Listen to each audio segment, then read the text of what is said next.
السلام عليكم اعزائي المشاهدين، اهلا بيكم في فيديو جديد. النهارده معانا مراجعه فيلم جرس انذار، فتابعوا معايا الفيديو. ما تنسوش تدعموني وتعملوا لايك وشير، وتاكدوا ان انتم مشتركين في القناه ومفعلين الجرس عشان يوصلكم كل جديد. ويلا بينا نبدا. في قلب مدرسه صارمه للبنات يندلع حريق مجهول المصدر ويخرج عن السيطره، تثار من بعده التساؤلات عما اذا كان حادثا أم مفتعل. والفيلم هو مستوحى من أحداث حقيقية، ولكن مش كل الأحداث اللي موجودة فيه حقيقية. هو كان زمان في حريقين في مدرسة حصلوا في السعودية، فالفيلم استلهم منهم القصة وحط عليها بعض الأبعاد الدرامية عشان يقدر يعمل فيلم درامي. ونروح لجزئية القصة والسيناريو. الفيلم في البداية بيستعرض سريعا شخصياته والاختلافات والفوارق اللي موجودة بينها وكمان بين الأسر بتاعتهم. كمان حاول إن هو يستعرض بعض القيود المجتمعية اللي موجودة، زي مثلا إن البنات بتروح المدرسة فالباب بتقفل عليهم بالقفل. ده طبعا شيء مش صح. هو احنا لازم نحافظ على أولادنا وبناتنا، وضروري إن احنا ناخد بالنا كويس جدا منهم، ولكن مش نقفل عليهم بالقفل. ما لو حصل أي مصيبة هيخرجوا ازاي؟ زي ما حصل في الفيلم كده، شفنا إن في حريق والراجل اللي كان مسؤول عن الباب مش موجود، فبالتالي طبعا حصلت كل المشاكل اللي حصلت دي. طب لحد كده والدنيا كانت تمام وما كانش فيه مشاكل، ولكن بقى لما الفيلم بدأ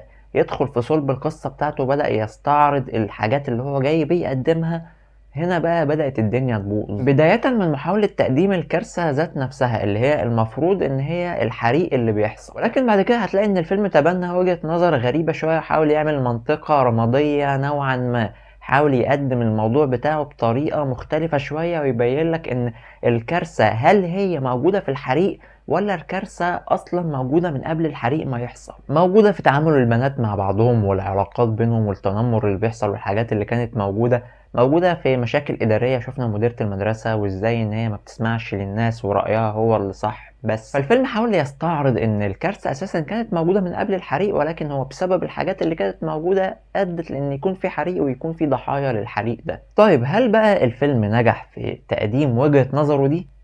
الصراحة لأ. الفيلم توه نفسه بنفسه، يعني حاول ان هو يقدم قصة اكبر من السيناريو اللي موجود معاه. السيناريو اللي موجود معاه ما يستحملش الحاجات اللي هو كان محتاج ان هو يقدمها. بالنسبة لي كان الافضل التركيز على الحريق، او بمعنى اصح ان الحريق يكون اول حدث بيحصل معانا من الفيلم، ومن خلال التحقيقات بقى بعد كده نشوف كل الاحداث اللي كانت موجودة والعلاقات وكل المعضلات الاخلاقية والغير اخلاقية اللي انت عايز تقدمها. فكان ممكن نبدأ بالحريق وبعد كده يعني نكتشف القصة واحدة واحدة على مدار أحداث الفيلم. بالنسبة لي ده كان هيكون أفضل من طريقة السرد اللي كانت موجودة. كمان في بداية الفيلم كان في بعض المحاولات لتقديم بعض الكوميديا اللي للأسف كانت وحشة جدا. نتكلم دلوقتي عن الإخراج. بالنسبة للصورة البصرية، ففي بداية الفيلم يعني كان في بعض المشاهد البصرية اللي كانت حلوة جدا، لكن بعد كده لما جه بقى الوقت اللي المفروض ان الإخراج يورينا نفسه فيه بصريا، اللي هو متمثل طبعا في مشاهد الحريق اللي موجودة، الاخراج ما قدرش ان هو يقدمها بافضل صوره ممكنه. مشاهد الحريق اللي موجوده كانت وحشه جدا على المستوى البصري، وده طبعا اثر بشكل كبير على التجربه الاخراجيه بالنسبه لي، لان اصلا الصوره البصريه بالنسبه لك هي متمثله في مشاهد الحريق، فانت يعني الحاجه اللي هحاسبك عليها اخراجيا هي مشاهد الحريق، وهي اتعملت بشكل مش حلو. كمان برضو حاجه من الحاجات اللي كانت مضايقاني، فاكرين الجانب الكوميدي اللي انا اتكلمت عنه من شويه؟ كان في مزيكا مستخدمه معاه كانت برضو وحشة جدا وكانت فصلان. هو الجانب الكوميدي بالمزيكا بتاعته بكل حاجة دي، يعني تحس ان هو كان عامل فصلان كده في النص. نتكلم دلوقتي عن الأداء التمثيلي.